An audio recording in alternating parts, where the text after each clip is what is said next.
Muito bem, caríssimo Diogo Simão, ora viva, bem-vindo ao Ó, episódio número 2 desta nossa tertúlia capitalista. Não é capitalista. Ou é? Também é um O que é que bocado, achas? também é um É? bocado. Acho que sem dúvida. Podemos classificar a nossa tertúlia como um exercício capitalista. Sim, pelo menos vamos ter aqui uma divisão, não é? Vai haver uma facção que está connosco e há a facção É verdade. anticapitalista e, Gera portanto, discórdia. pelo menos já temos aqui 50-50. Gera discórdia, gera debate, portanto, gera troca de ideias, é isso que queremos, não é? Sim, eu acho que sim, mas por acaso, para este segundo episódio, já que tu lançaste essa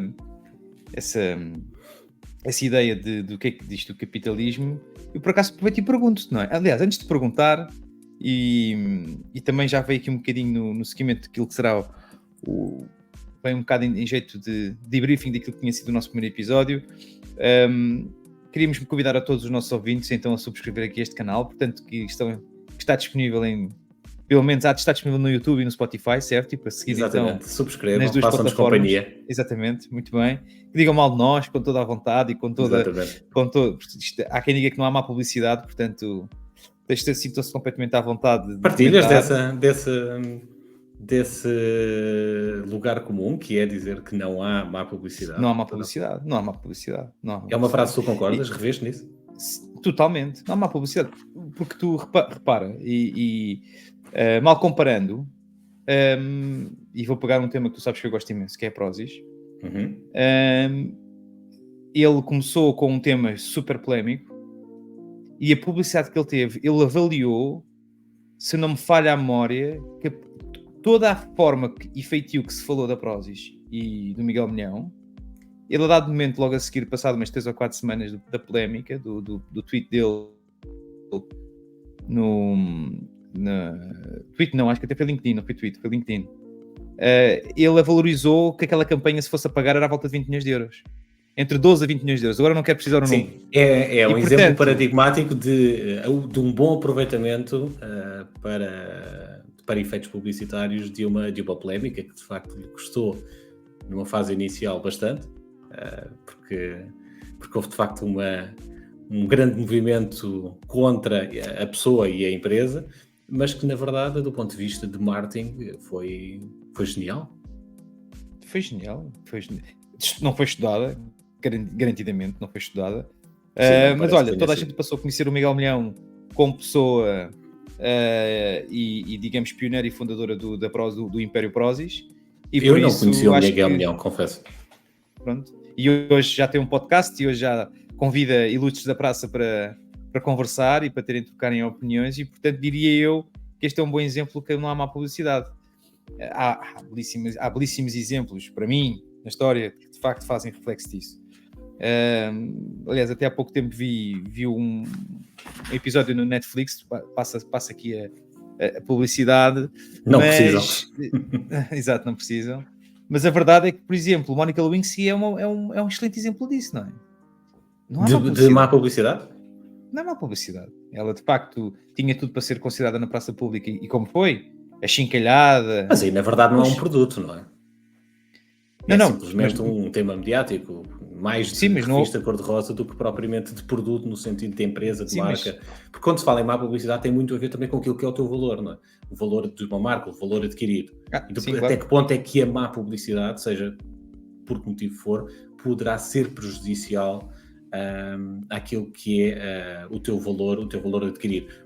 O exemplo que tu deste é um bom exemplo, o primeiro exemplo do Miguel Milhão e da Prozis, mas tem duas valências distintas, que é o Miguel Milhão enquanto pessoa que ninguém conhecia passou a ser conhecido, a Prozis enquanto marca, aí já é discutível se de facto teve uma repercussão positiva ou negativa, não é? Então, mas é assim, eu convido-te então, bom comentário, mas convido-te então a revisitares quem é hoje a Monica Lewinsky e o que é que ela representa, como marca até. Portanto, o que é muito interessante. Fica um desafio para a próxima semana. Mas acredito, percebo o que me estás a dizer. Mas ficámos aqui, introduzimos aqui, fizemos outra vez, temos imenso jeito para outras conversas.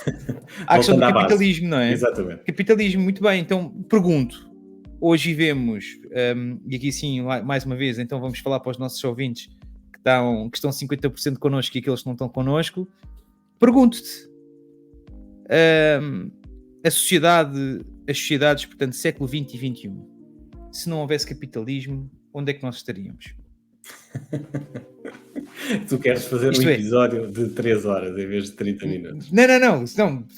Short and simple. Portanto, imagina, nós estamos no século XXI, estamos num país onde não há cadeiras. Estamos no século XXI onde não há e somos um país onde não há cadeiras para alunos. Portanto, isto é, aquilo que devia ser uma coisa completamente natural e que devia ser uma responsabilidade da civilização garantir mínimos olímpicos para as pessoas poderem ter as suas aulas, a sua educação, e nós aos dias de hoje, em 2023, vivemos um cenário em que os alunos na escola pública não têm cadeiras para se sentar. Mentira! Têm cadeiras, não têm secretários. Assim é. Mas achas que, na tua opinião, aquilo que se passa em Portugal do ponto de vista social é a repercussão de um modelo capitalista ou é apesar de termos um modelo capitalista? Ou seja, é consequência ou acontece apesar de, ainda assim, estarmos no modelo? Eu respondo da seguinte maneira. O capitalismo, com todos os seus prós e contras, há uma coisa que o capitalismo tem a certeza que funciona, que é, ou pelo menos que o resultado final é que a sua aplicação tem que gerar proveito. Portanto, o capitalismo tem que gerar proveito, não é? Tem que gerar riqueza. E distribuí-la. Bem distribuí-la.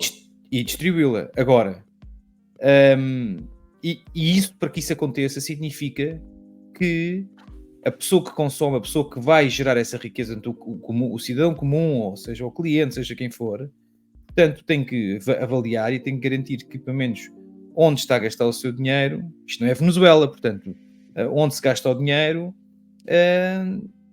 se para voltar a gastar o mesmo dinheiro, o mesmo produto, significa que está satisfeita com o produto que está a consumir, não é? Seja uma consulta médica, seja comprar uma caixa de fiambre numa superfície comercial.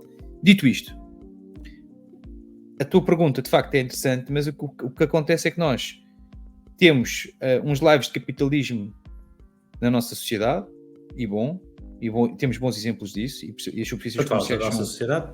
Estás a falar? Não, agora falo de Portugal. Okay. Sim. Mas por outro lado, o que é que acontece? Acontece uma coisa muito engraçada, que é, depois queremos viver do sistema, queremos viver do Estado. Mas isto não é um sistema capitalista, não é? É um sistema que vive do Estado. Pois não, é o oposto. É o oposto. Mas nós somos assim, não é? Queremos estar bem com a questão de podermos ir às superfícies comerciais das 3 ou 4 ou 5 que existem na nossa sociedade, porque isso vai promover e garantir que há uma concorrência que a gente consegue, e porque o nosso Estado não consegue fazer esse papel, e a TAP é um bom exemplo disso. São empresas mal geridas, não é? Se a gente tivesse bons exemplos, que tivéssemos empresas públicas bem geridas, era uma coisa. Nós não temos. A única empresa que temos bem gerida, pública, é a Caixa Geral de Depósitos, e que é perfeitamente discutível neste momento a forma como hoje a Caixa Geral de Depósitos está a ser gerida do ponto de vista, aí já mais do capital humano, mas isso lá está, a gente já está aqui, estás a ver, já estamos aqui a derivar as conversas. Por aí afora. E que é um excelente gestor, o Paulo Macedo é de facto um gestor exímio e consegue defender a sua estratégia e a sua visão de forma partidária, porque ele consegue estar tanto nos governos de direita como de esquerda e é sempre promovido e premiado. Mas pronto, independentemente disso. Mas estávamos a falar aqui desta questão de como é que nós, como sociedade, consegue ficar, como é que nós continuamos a querer promover esta questão do socialismo e esperando que há um retorno praticamente negativo daquilo que devíamos ser ressarcidos e que não estamos a ser. Não estamos. Pronto, tu neste caso de facto tens a felicidade, já não estás cá em Portugal, portanto optaste por uma estratégia mais fora de Portugal, mas não foi assim há muito tempo, portanto certo. Imigraste mas não foi assim há muito tempo e vens a Portugal. Mas isto de facto continuamos a ter aqui um problema, que é somos um dos países com maior carga fiscal na Europa, com poder de compra baixíssimo, minimamente incompatível, que não é compatível com aquilo que temos como digamos, como moeda de troca, não é? Como se pagássemos impostos e que tivéssemos de facto um retorno disso, não temos. Não temos. Mas é um tema que tem raízes muito, muito profundas, não é? Na verdade, tu nunca tiveste em Portugal realmente um sistema económico de economia aberta. Portanto, quando falo em raízes profundas, falo em raízes históricas e Portugal será seguramente não será seguramente o melhor exemplo, um bom exemplo para avaliar aquilo que é o capitalismo e o efeito do capitalismo nas sociedades. Mas olha, 11 minutos, ainda nem começámos com os nossos temas selecionados para hoje. Olha, mas nessa tónica falamos um bocadinho sobre aquilo que aconteceu no mercado financeiro na última semana. Tu acompanhaste o que é que tem acontecido Sim, olha, eu acompanhei aqui a tua newsletter que fazes chegar às pessoas. Muito bem, falta-me saber que é leste. E, portanto, acho que alguns aqui nas descrições depois também até deverias pôr, de facto, um subscribe da tua newsletter, portanto, alguns para termos então o privilégio de facto que é conteúdo muito útil, informação muito útil, acho que está completamente traduzida para leigos.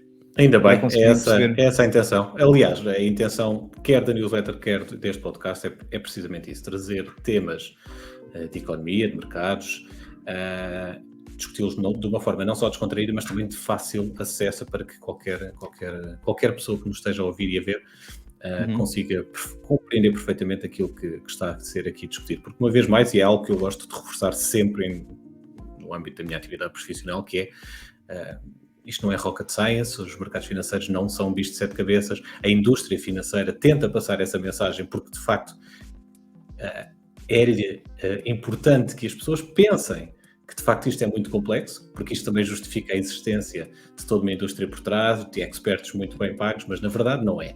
E esse é um trabalho que nós vamos seguramente fazer a médio e longo prazo, para quem nos acompanhar desde o início, que é, de facto, desmistificar muitos conceitos e passar uma mensagem de que não é, de facto, um bicho de sete cabeças compreender a economia, compreender os mercados financeiros e compreender os investimentos. Mas voltando atrás à newsletter, já que a referiste, pergunto-te, o que é que te chamou a atenção na newsletter desta semana para falarmos um bocadinho? Olha, chamou-me a atenção aquelas duas imagens que tu espelhaste do ponto de vista do mercado americano e do mercado europeu dos bens de luxo, e que, de facto, quando se vê tanta mancha vermelha, é preocupante. E, portanto, gostava que me explicasses um bocadinho se calhar depois tentamos pôr aqui a imagem na edição, que nós estamos a fazer isto aqui, para nós isto aqui é live, portanto não estamos a conseguir fazer aqui a edição no direto, mas se calhar depois tentamos colocar a imagem que partilhaste na tua newsletter e explica-me então o que é que aconteceu, porque é que está tudo no vermelho, não é? Sim, na verdade, o estar tudo no vermelho acaba por ser natural. Quando se diz que está tudo no vermelho, significa que, na verdade, a esmagadora maioria do mercado esteve em tendência negativa. E como o mercado é bastante correlacionado, é normal que, quando haja algumas empresas que têm um peso significativo no mercado, que estejam a passar por um momento de correção, que isso arraste todo o mercado de uma forma generalizada. Por isso é muito normal, quando o mercado está verde, esteja grande parte do mercado verde, e quando está vermelho, esteja grande parte do mercado no vermelho, face à intercorrelação que existe entre os títulos. Esta semana houve, sobretudo, os dados preocupantes relativos à inflação. A inflação, depois de ter estado a descer de uma forma consecutiva durante largos meses, tinha atingido o pico. Quando falo em inflação, estou a falar nos Estados Unidos. Estados Unidos, porquê? Porque é o barómetro do mercado. Sim. E é sempre o primeiro elemento para o qual os investidores e os agentes que participam no mercado financeiro olham, é para aquilo que se passa no mercado americano, que depois há de ter repercussões nos restantes mercados, incluindo o mercado europeu. Mas é o barómetro e é por aí que se começa a análise. E a inflação, de facto, Posso interromper? Uma claro. Questão interessante que tem sido também colocada em relação a respeito à inflação, e por isso é que eu estou a interromper, para se calhar eventualmente tu também poderes fazer aqui, acrescentares aqui algum comentário sobre isso, que é, nós temos dois indicadores muito interessantes, um mais genérico e outro se calhar com mais consegue espelhar mais aquilo que possa ser um comportamento de uma verdadeira inflação, que é a inflação subjacente. Diz-te alguma coisa? Não, tu tens sobretudo dois elementos fundamentais na inflação, que é a inflação core, e inflação que adiciona aquilo que é mais volátil, nomeadamente os preços da energia.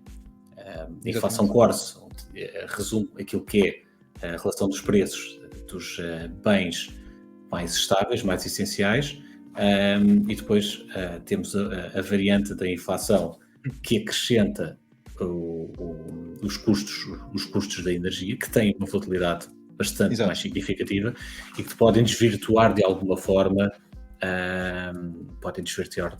essa... Mas achas que faz sentido este comentário ou é descabido? Isto é, estarmos atentos a estes dois indicadores.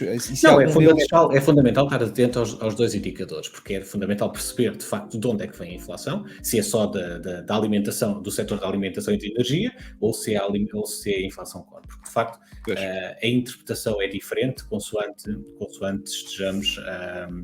estejamos a falar de um ou de outro. Elas estão, obviamente, correlacionadas, mas não tem que necessariamente ter a mesma Desculpa, interrompi-te, mas foi para proveito de acrescentar esta nota. Para também concretizar aqui alguns conceitos. E de facto, a inflação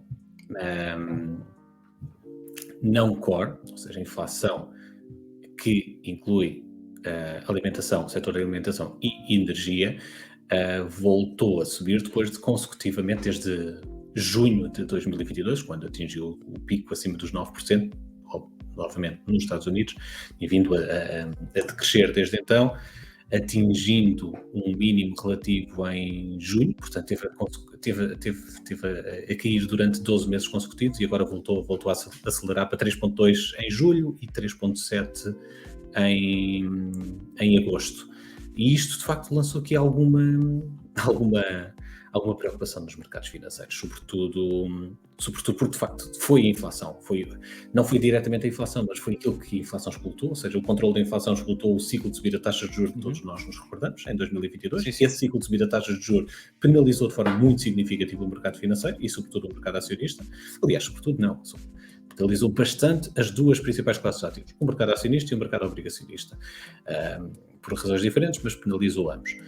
Quando estávamos agora em 2023 já num ciclo de estabilização, com a percepção daquilo que seria o ciclo de subida de taxas de juros, a percepção seria de que estaríamos já a atingir de facto uma estabilidade, com um pico já a ser atingido ou muito próximo disso, e agora de facto com esta inflexão na inflação gera a dúvida se de facto as taxas de juros terão mesmo já atingido um pico ou ainda será necessário novas subidas adicionais para controlar esta segunda vaga de inflação. Tudo isto é muito subjetivo ainda, portanto estamos a falar de 2 meses de inflação, não é ainda paradigmático, não é ainda significativo, mas causa alerta e foi sobretudo por isso que tivemos esta correção. Mas traduzindo, isto significa então, temos o Fed a dar-nos outra vez indicação para o comum mortal que isto ainda não acabou. Logo, o setor do mercado dos bens de luxo são claramente um dos setores que são afetados, como todos os outros setores, mas este também... E achas que foi isso que possa ter... Estou a tentar traduzir isto como se fosse para dummies, portanto, que é o meu caso. Portanto, basicamente achas que o Fed diz isto não acabou e os mercados reagiram então em relação a isso, mas obviamente tu focaste aqui onde se calhar foi mais visível de uma forma de uma mancha mais preocupante e focaste na questão dos bens de luxo. Olha, foquei-me não necessariamente pelo tema da inflação. Eu acho que claramente há correlação entre aquilo que é a inflação e a expectativa de novas subidas de taxas de juros com uma queda generalizada dos mercados. O setor de bens de luxo, de alguma forma, foi, e foquei nesta newsletter semanal, porque de alguma forma foi uma surpresa face àquilo que tinha vindo a ser a trajetória do setor de bens de luxo, nomeadamente em 2022, no ano em que de facto houve uma correção muito significativa nas bolsas, incluindo as bolsas europeias. O setor de bens de luxo até teve uma performance bastante simpática quando comparado com os restantes setores. E desta vez não está a conseguir fazer, ou seja, nos últimos meses tem havido de facto uma correção relevante no setor dos bens de luxo, que, atenção, não tem que ter uma explicação científica ou concreta. Pode simplesmente ser tomadas de mais-valias por parte dos investidores que viram neste setor um refúgio em termos conturbados. É importante realçar que o setor de bens de luxo é um setor que é bastante resiliente em épocas de crise e é fácil perceber porquê. Não é propriamente no setor de bens de luxo que os momentos de crise no isso faz sentido, não é? Se fazem mais sentido. É perfeitamente compreensível que este setor seja menos afetado pelos ciclos económicos, e isso verificou-se o ano passado.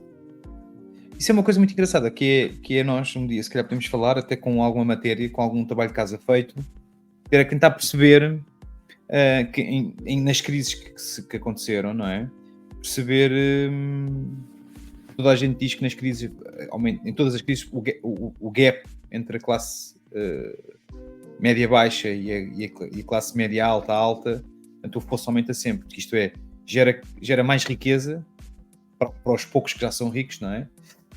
E faz com que depois a classe média fique filtrada e que perca poder de compra, e portanto isso se junta à classe média baixa. Diogo, a crise é uma oportunidade. Só que é uma oportunidade para quem? Para quem tem capacidade para aproveitar essa oportunidade. Para reagir. Os melhores momentos, não digo que foi só nesses momentos, mas foi um grande impulsionador de grandes fortunas, os momentos de forte correção no mercado. O crash de 2008, o crash do último trimestre de 2018, o março de 2020 com a crise do Covid. Estes foram, isto para referir apenas alguns dos momentos mais recentes na história, foram momentos de grande oportunidade de investimento para quem tinha capacidade de investir. Os Warren Buffett desta vida estavam a comprar ações a um desconto enorme durante estas crises, enquanto que a generalidade da população mundial estava, de facto, a passar por um mau momento.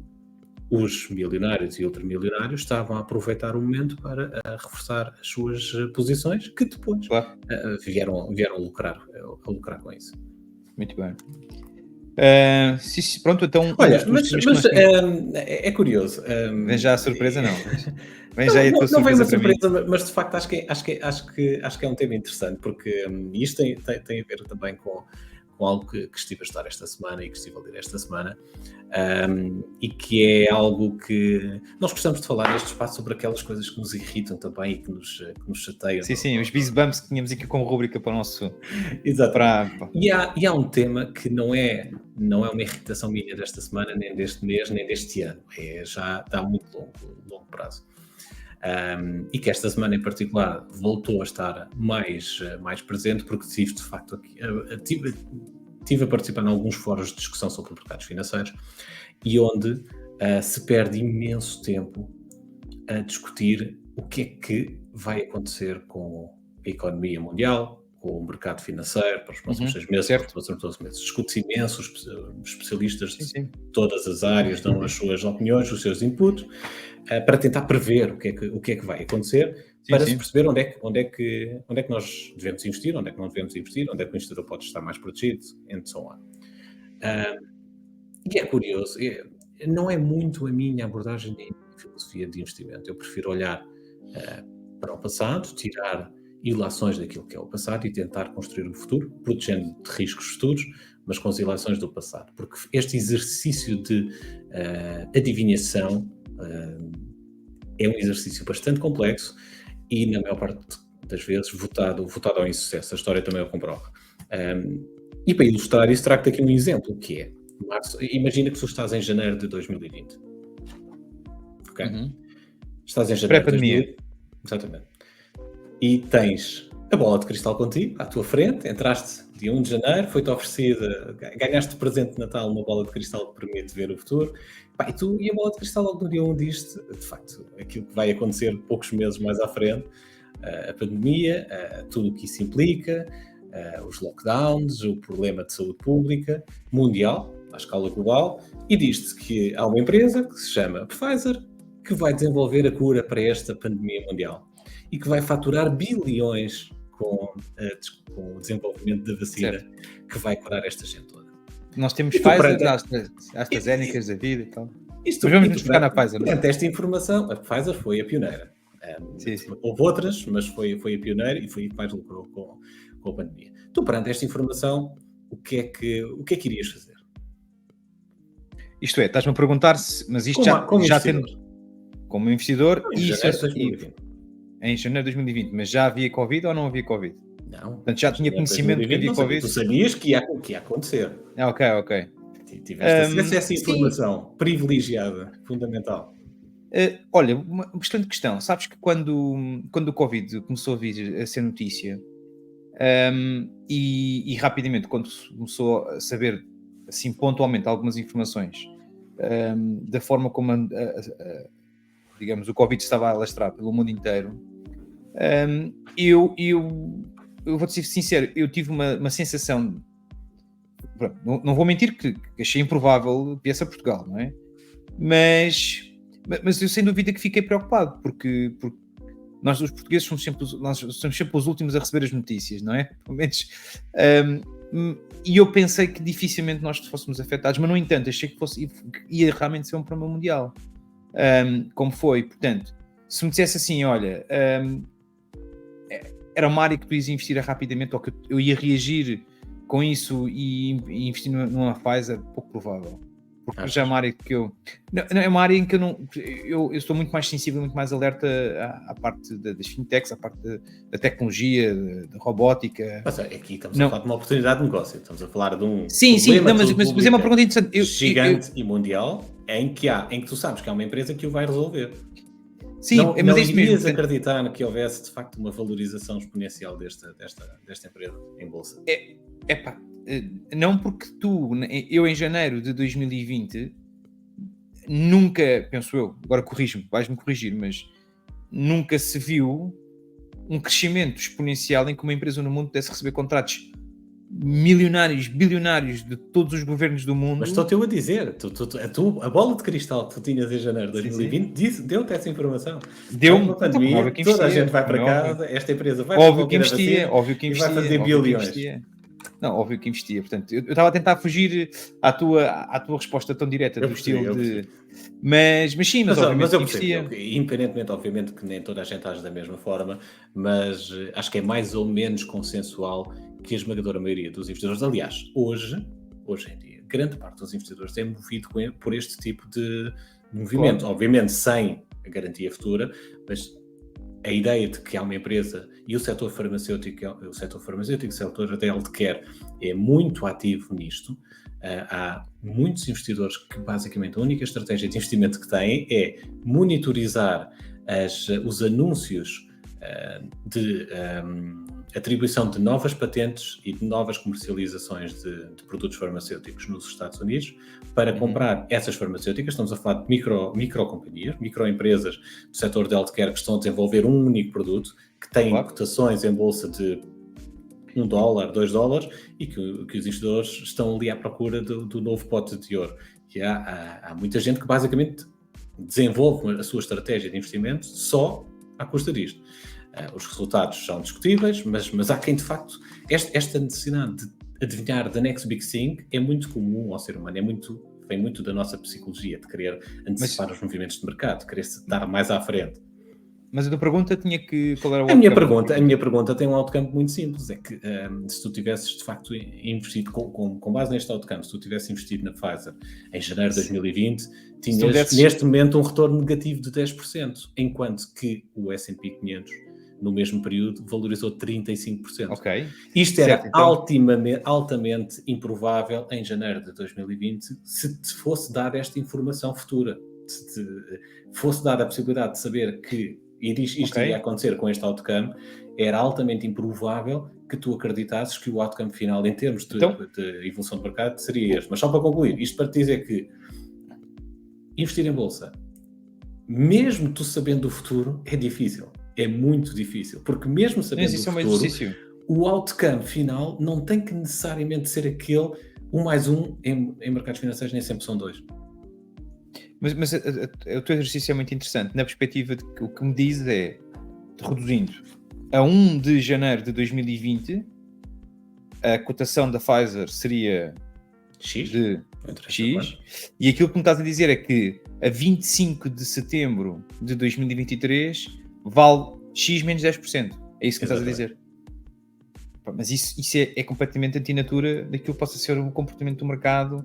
Mais ainda, a saúde é uma coisa que o healthcare, portanto, é uma coisa que naturalmente, ainda para mais que uma gigante como a Pfizer, está a desenvolver tantos outros produtos e que têm tantos outros princípios ativos. Nós podíamos fazer 10 episódios a falar de mercados financeiros só sobre este ponto. E na tua opinião, o que é que correu mal? Ou, aliás, o que é que justifica hoje uma empresa cotada como a Pfizer o que é que achas que pode ter a consequência disso? Foi uma super hiper especulação com injeção de dinheiro a mais e aquilo, portanto, e depois não deu o resultado que era expectável? Sim, em parte há muito isso, ou seja, há muita expectativa exagerada da parte dos investidores de que todo aquele enquadramento iria gerar um determinado outcome que depois a empresa não foi capaz de corresponder. É importante dizer e fazer aqui uma ressalva de que a dada altura a Pfizer efetivamente valorizou em bolsa, ou seja, neste momento a cotação da Pfizer é 10% abaixo daquilo que estava no início de 2020, mas ali algures entre 2021, finais de 2021 e 2022, tinha uma valorização bastante expressiva. Aliás, nessa fase, depois daquela queda inicial que o mercado teve em março de 2020, o mercado arranca para uma fase de valorização brutal e praticamente todos os setores de atividade, incluindo, obviamente, as farmacêuticas. Agora, o ponto fulcral aqui, e há N razões que podem explicar a desvalorização da Pfizer desde então, mas o ponto fulcral aqui parece-me ser muito mais o não darmos como adquirido que perante um evento A, o outcome vai ser necessariamente B, por muito óbvio que ele pareça, porque o mercado é fértil neste tipo de situações, em contradizer-te, em mover-se na direção oposta àquilo que é quase unanimemente aceito, e isso é um dos grandes desafios nos mercados financeiros. Boa. 32 minutos aqui de podcast, temos que nos controlar, senão as pessoas vão realmente vamos avançar para a reta final. Sim, aliás, nós temos ainda duas rubricas que queremos então falar, ou achas que já demos cobertura suficiente à parte dos Biz Bumps da semana? Eu acho que sim, acho que podemos avançar. Mas posso fazer deixa-me só fazer um comentário um comentário para o Biz Bump da semana, que não é um Biz Bump, basicamente é um tema que de facto deixa muito, fica me incomoda, portanto vai ser muito breve, vai ser um desabafo e vou desabafar contigo. Que basicamente o que me incomoda e bastante prende-se essencialmente com o pacote de habitação que o governo está a tentar transformar, que já foi, como tu sabes, rejeitado pelo nosso querido presidente Marcelo de algumas vezes e bem, mas continuo de facto a preocupar-me da forma tão populista e propagandista a questão da forma como se apresentam estas reformas que não são reformas de coisa nenhuma em relação à habitação. E irritou-me solenemente a forma até como o próprio ministro Medina apresentou este programa com esta solução de moratória, e que tenho pena que não houvesse nenhum jornalista que lhe tivesse uma pergunta, ou pelo menos se fizeram, ou se alguém fez, eu não tive conhecimento da resposta ou da questão ter sido colocada, em que ele de facto afirma que isto não é passar o problema para a frente, há lá moratória de Covid, não é? Porque as pessoas basicamente agarraram na prestação que deveriam ter e, portanto, arrastou para o final do seu empréstimo, da sua hipoteca, se fosse o que fosse, não é? Mas a verdade basicamente como é que se diz que se pode agarrar um conjunto de prestações ou de juros, meter para o fim da sua obrigação, que vai claramente arrastar e prolongar as suas responsabilidades junto do banco, e como é que se diz de forma tão propagandista que isto não é empurrar... Sabes porque é que se diz, Diogo? Diz-se porque se aproveita, há um aproveitamento enorme daquilo que é, e também por isso este podcast e outros como o nosso são importantes, a iliteracia financeira da generalidade da população, que não tem a capacidade de compreender, de fazer contas, de pegar numa folha de Excel e de fazer contas e de perceber de facto que está a ser enganada.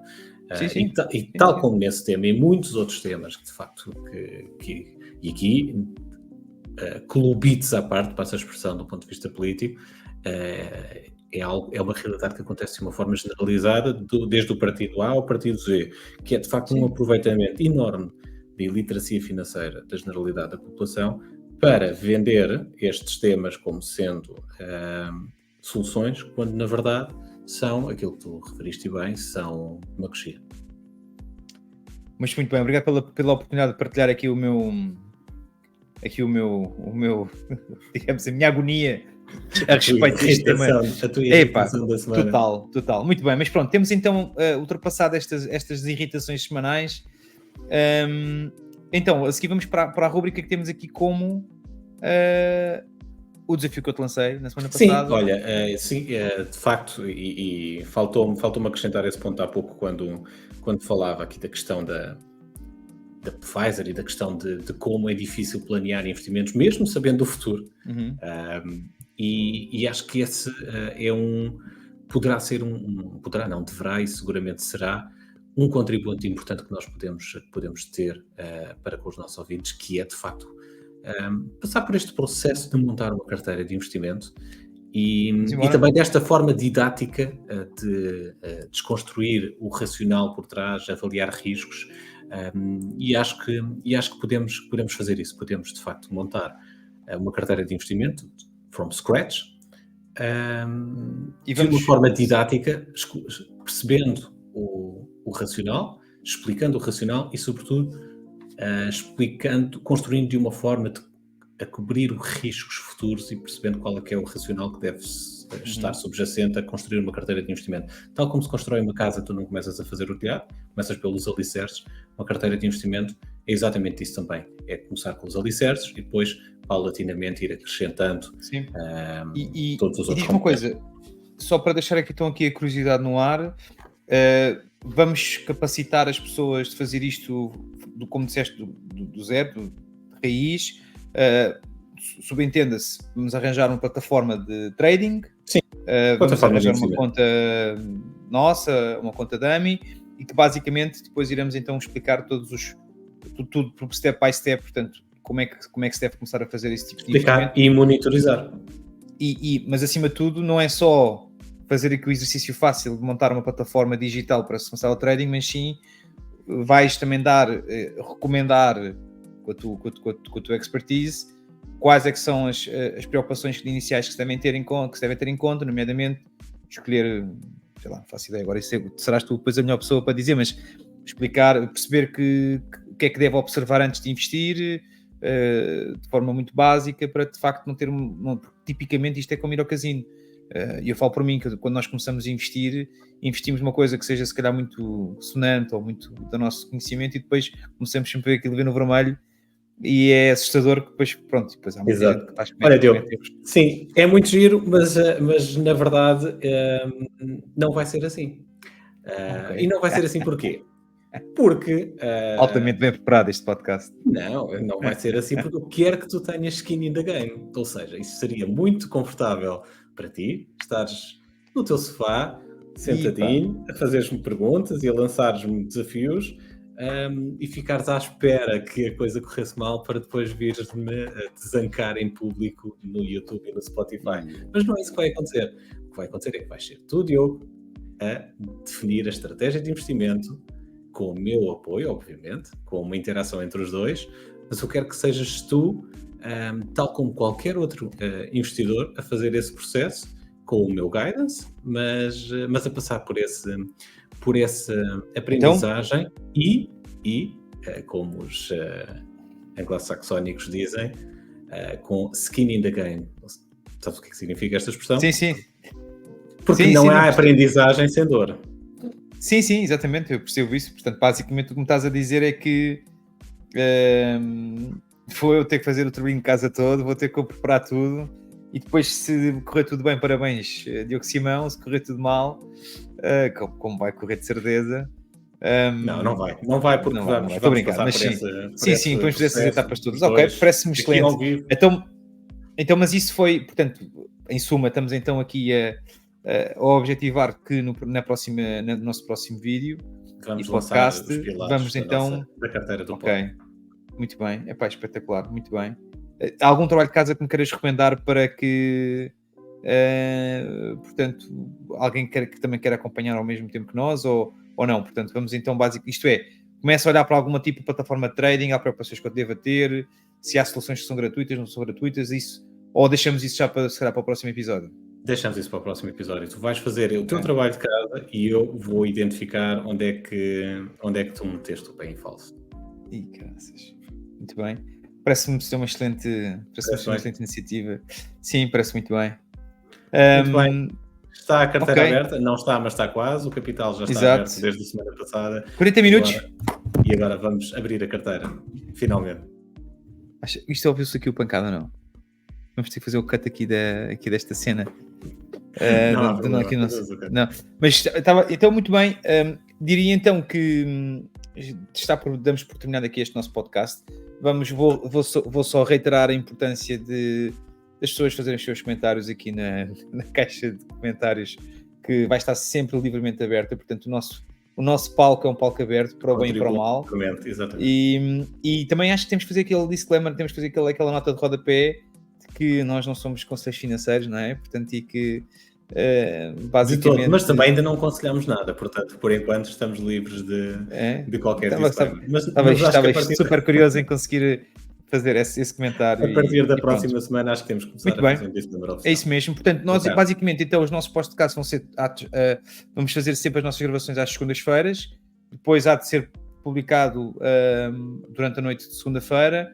Depois, eventualmente, quem tiver o canal subscrito vai conseguir então receber as notificações de que está o novo episódio disponível.